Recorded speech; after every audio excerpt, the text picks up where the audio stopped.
Good evening.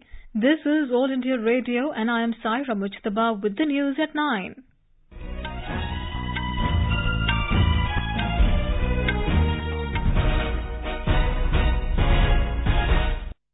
The headlines. Government is committed to achieving goal of zero hunger by 2030, says Agriculture Minister Radha Mohan Singh. In Jammu and Kashmir, polling in fourth and final phase of municipal elections concludes peacefully, counting on Saturday. Centre increases interest rate for General Provident Fund from 7.6% to 8% for October to December quarter. Home Minister Rajnath Singh asked security forces to be alert as terrorists are adopting new tactics. UP government renames Allahabad as Prayagraj. Prime Minister Narendra Modi felicitates medal winners of the 2018 Asian Para Games. And in sports, Indian shuttler PV Sindhu crashes out of women's singles in Denmark Open badminton tournament. Minister of Agriculture and Farmers Welfare Radha Mohan Singh today said the government is continuously working on achieving goal of zero hunger by 2030 in a systematic manner. He said this year's World Food Day aims at showcasing Centre's global commitment towards zero hunger.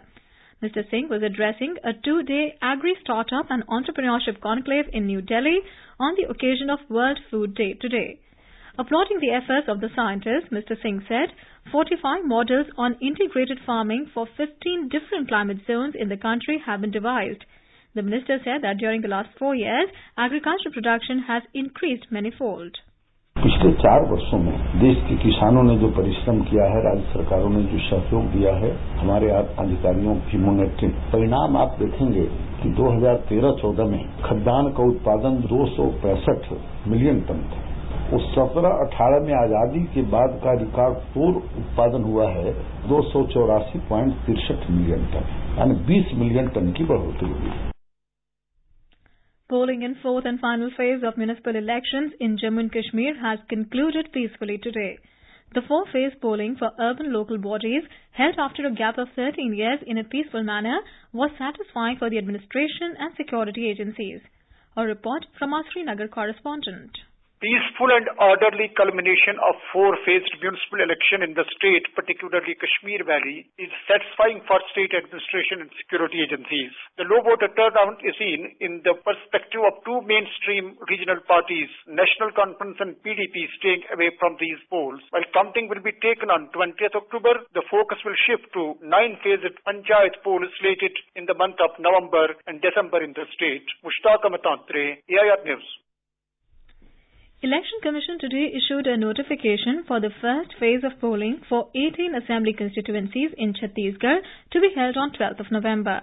With this, the process of filing nomination papers began in 18 assembly constituencies of Chhattisgarh. These 18 assembly segments include 12 seats of all 7 districts of Maoist-affected Bastar division and 6 constituencies of Rajnandgaon district. There are about 31,80,000 voters in these 18 seats. The assembly elections will be held in 2 phases in the state. The union government has increased the rate of interest for General Provident Fund or GPF and other related schemes by 0.4 percentage points to 8% for the October to December quarter of current financial year. The interest rate on GPF was 7.6% for the July to September quarter. According to a notification issued by Department of Economic Affairs, the interest will be with effect from October 1, 2018 to December 31, 2018. The interest rate would apply on provident funds of central government employees, railways and defence forces. Home Minister Rajnath Singh has asked security forces to be alert as terrorists are adopting new tactics. Addressing the 34th Raising Day event of National Security Guard or NSG at Manesar today, Mr. Singh said terrorists are using social media for publicity and vehicles to run over people in crowded public places. He said keeping up with the challenges, the NSG is upgrading its skills and techniques. Home Minister said we have seen best coordination among security forces in Jammu and Kashmir, resulting in successful security operations. He said government has decided to deploy 1 unit of NSG in Jammu and Kashmir. In order to reduce response time, Mr. Singh said that regional hubs of NSG are being set up and recently one such hub was inaugurated in Hyderabad. Union Minister of Petroleum and Natural Gas Dharmendra Pradhan today appealed to the states to reduce VAT on petroleum products to keep their prices in check. He said many of the states, including Delhi, have not done this. Addressing the media during the India Energy Forum meeting in New Delhi, the minister said the centre has done its bit to reduce oil prices. Until the states also follow suit, the consumers will not be able to get relief. He emphasized that oil prices are subject to international market controlled by global producers in which India has no role. Union Minister of State for Home, Kiren Rijiju, today said that the Delhi police will take strong and appropriate action against the person who allegedly brandished a weapon in the foyer of a five-star hotel in Delhi. Mr. Rijiju has tweeted that an FIR has been registered in the case. In a video which went viral on social media, a man who is the son of Uttar Pradesh Bahujan Samaj Party leader can be seen brandishing a gun in the foyer of the hotel. Finance Minister Arun Jaitley today said that reforms pave way for the nation to grow. Addressing the 98th annual session of ASSOCHAM through video conferencing, the minister said steps taken by the government like demonetization, GST, electoral bonds and insolvency and bankruptcy code are part of the cleansing process. He said India has an aspiring population which wants to erase the stigma of corruption. Mr. Jaitley said Aadhaar has helped in saving 90,000 crore rupees every year. The finance minister said India is facing challenges in oil as it has dependence on its import. He said, India, which aspires to become a developed country, which is the fastest growing amongst the major economies, which has a huge aspirational population, has to really get out. The system had to be cleaned up. And therefore, each one of our reforms and administrative practices was to really create a situation. This is All India Radio giving you the news. For quick news updates round the clock, follow us on our Twitter handle at AIR News Alerts. You can also log on to our website newsonair.nic.in. In Uttar Pradesh, the state cabinet today decided to change the name of Allahabad city to Prayagraj. The move was announced by the State Health Minister, Siddharth Nath Singh. Mr. Singh said all departments, including railways, would be asked to change the name. Mr. Singh said the new name will be effective from today. Chief Minister Yogi Adityanath, during his visit to Allahabad on Saturday, had said that the name of the city should be changed to Prayagraj if there is consensus on the same. More from our correspondent. Pra from Pratham means first and Yajna from Yajna makes Prayag the city where, according to mythology, God Brahma performed first Yajna after creating the earth. History says that the name of the ancient city Prayag was changed into Allahabad by Emperor Akbar, reportedly in 16th century, which later became Allahabad. Now the city of Allahabad, known as Center of Art, Culture and Education, will again be called Prayagraj. Union Minister of State for Ayush, Shripad Yeso Nayak, today laid the foundation stone of National Institute of Homeopathy at Narela in New Delhi. This national-level institute will be established as an extension of National Institute of Homeopathy, Kolkata. Addressing the gathering, Mr. Nayak said that homeopathy is gaining acceptance and growing in popularity all over the world. He said the ministry has taken various initiatives to develop, promote and accelerate the Ayush system in the country. The institute will offer postgraduate courses in 7 disciplines. The institute is proposed to be a 100-bedded hospital also. The Atal Tinkering Labs are motivating students from class 6 to 12 to learn innovative skills and develop ideas that will transform India. The labs have been opened across the country in high schools by the central government under Atal Innovation Mission. Here is a ground report from our Bengaluru correspondent.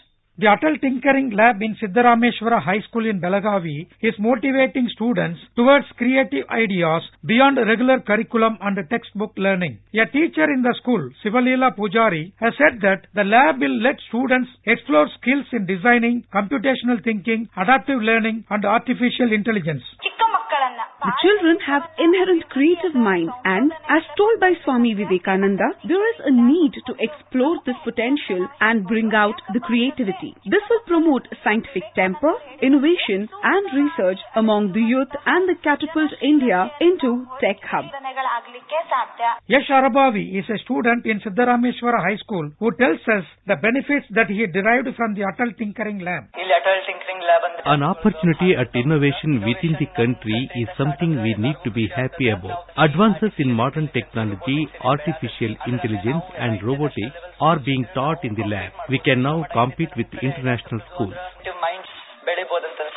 Going by the activities being undertaken by the Tinkering Lab in the country, there is no doubt that the mission to promote innovation among the youths will bear fruits in the days to come in the country. R. Murthy, AR News, Bengaluru.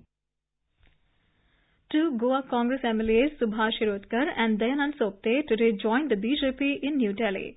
They were inducted into the BJP in the presence of Union Ministers Piyush Goyal and Shripad Yeso Nayak. Both the leaders have resigned as legislators as well as from the Congress party this afternoon.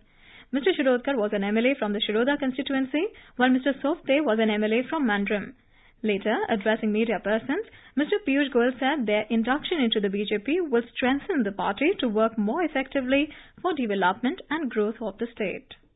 दोनों हमारे साथ जुड़ने वाले नए विधायकगण माननीय श्री सुभाष शिरोडकर जी और माननीय श्री दयानंद सोपते जी सभी का तहे दिल से स्वागत करता हूं और बधाई देता हूं कि उन्होंने आज ये महत्वपूर्ण निर्णय लिया भारतीय जनता पार्टी के नेतृत्व में एनडीए की गोवा की सरकार और मुख्यमंत्री श्री मनोहर पर्रिकर जी के हाथ मजबूत करें. Prime Minister Narendra Modi will share his thoughts with the people in India and abroad in his Mann Ki Baat program of All India Radio on 28th of this month. It will be the 49th episode of the monthly radio program. People can share their ideas and suggestions on the Narendra Modi application and MyGov Open Forum. They can also dial the toll-free number 1800-11-7800 and record the message for the Prime Minister in either Hindi or English. Some of the recorded messages may become part of the broadcast. People can also give a missed call on 1922 and follow the link received in the SMS to directly give their suggestions to the Prime Minister. Health Minister J.P. Nadda today chaired a high-level meeting and reviewed the status of Zika virus disease and H1N1 seasonal flu in New Delhi. Mr. Nadda stressed on strengthening surveillance to facilitate the early identification of cases. He urged the people not to panic and cooperate with the health officials in controlling the breeding of the vectors. Talking to reporters after the meeting, Mr. Nadda said that there was no shortage of medicines and testing kits. He said awareness is the key in controlling the vector-borne diseases and no stone should be left unturned to reach out to the people. India and Tanzania today signed two MOUs in presence of External Affairs Minister Sushma Swaraj and Tanzanian Foreign Minister Dr. Augustin Mahiga.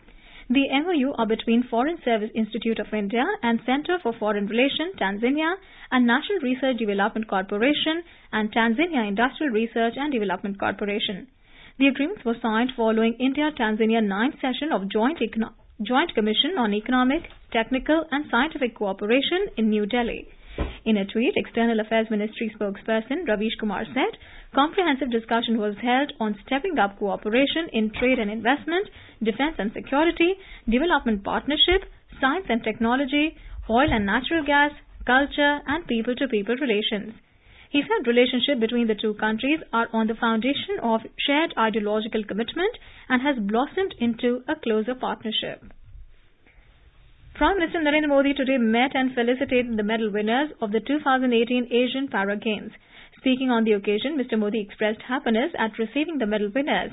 Appreciating their performance, he remarked that their mental strength was a key factor in the success.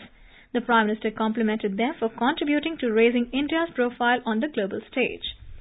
An Indian shuttler, Saina Nehwal, has advanced to the second round of Denmark Open Badminton Tournament, while PV Sindhu has crashed out of the women's singles category of the competition. Saina defeated Hong Kong's Sheng Yan in the first match held at Odense today. Third seed and a silver medal winner in Olympics and Asian Games, PV Sindhu lost to the American Weivin Zhang. And now, before we end the bulletin, the headlines once again. Government is committed to achieving goal of zero hunger by 2030, says Agriculture Minister Radha Mohan Singh. In Jammu and Kashmir, polling in fourth and final phase of municipal elections concludes peacefully, counting on Saturday. Centre increases interest rate for General Provident Fund from 7.6% to 8% for October-December quarter. Home Minister asks security forces to be alert as terrorists are adopting new tactics. UP government renames Allahabad as Prayagraj. And in sports, Indian shuttler PV Sindhu crashes out of women's singles in Denmark Open Badminton Tournament. That's all in the news at 9. Good night.